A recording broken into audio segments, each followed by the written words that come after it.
The next topic that we're going to be discussing is one that's a little bit more emotional for most people, and that's exit planning.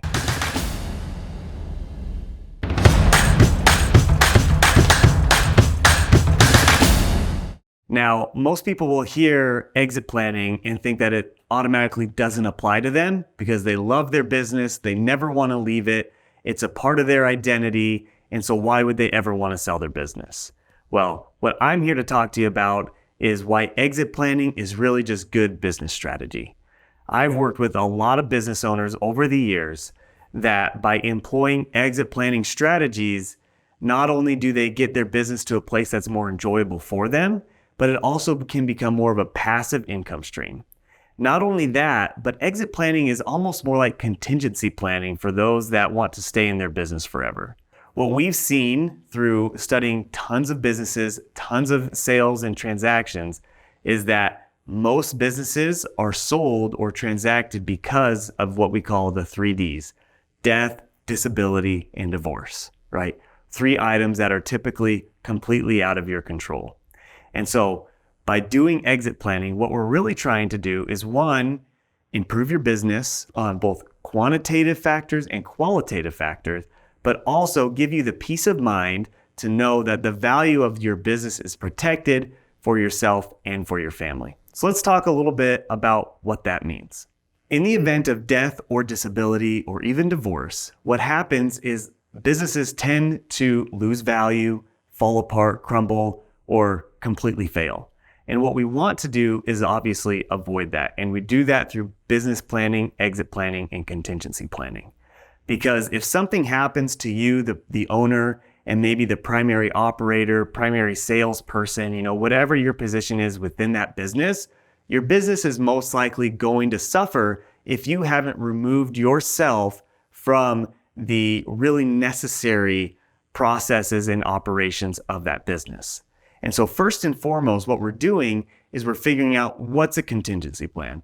Obviously, the ultimate goal is for you to work on your business as much as possible, take yourself out of those key personnel positions, and that is what improves the value of your business if you were to sell it. And so what we're looking to do is get you to that position. But that's a hard thing to do, as a business owner. So what we're first doing in exit planning is creating a contingency plan. If something were to happen, similar to estate planning, right? If something were to happen, what happens to the business to preserve as much value as possible? For most business owners, their business is their biggest asset.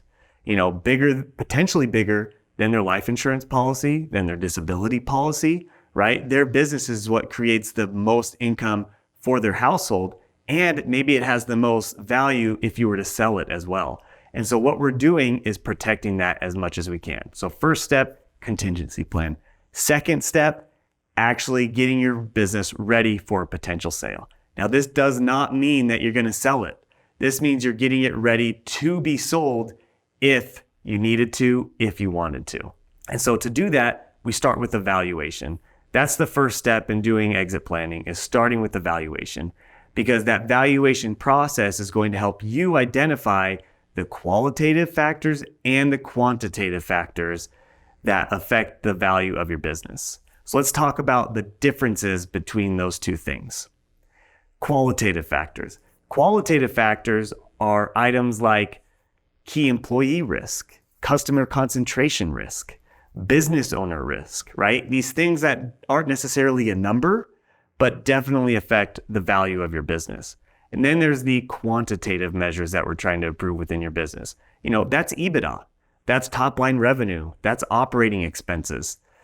That's those things that are really easy to see how they would affect the value of your business rather than the qualitative factors. So doing this valuation with the business broker or an accountant that really understands these things and has helped business owners sell before is important to figure out where the items in your business are that need to be improved to increase the value of your business as much as possible, and to create the contingency plan so that if something were to happen that's unexpected, your business preserves as much value as possible. It doesn't become a fire sale or a liquidation sale or an auction, right? Where you're just getting pennies on the dollar for what you've spent maybe your whole life building.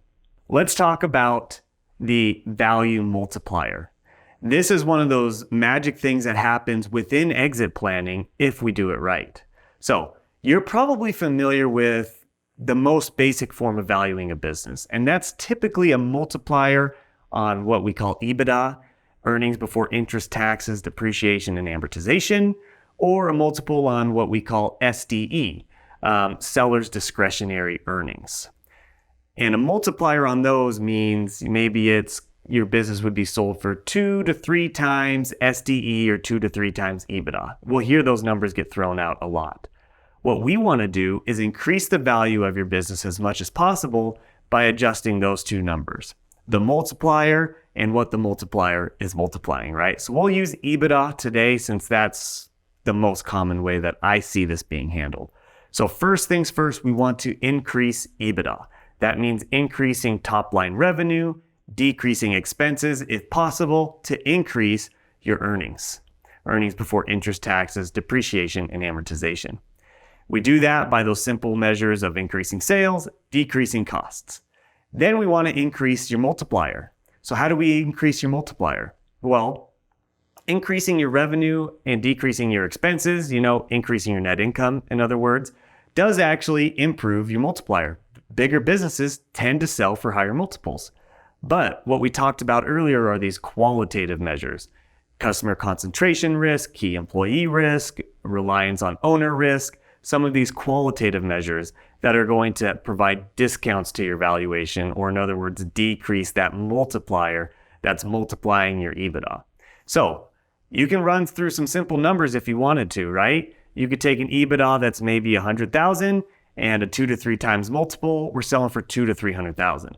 If we increased our EBITDA to maybe 500,000, suddenly we're a bigger business. We're attracting bigger purchasers, maybe synergistic purchasers, other businesses that are looking to grow through acquisition. And then they're ready to pay higher multiples.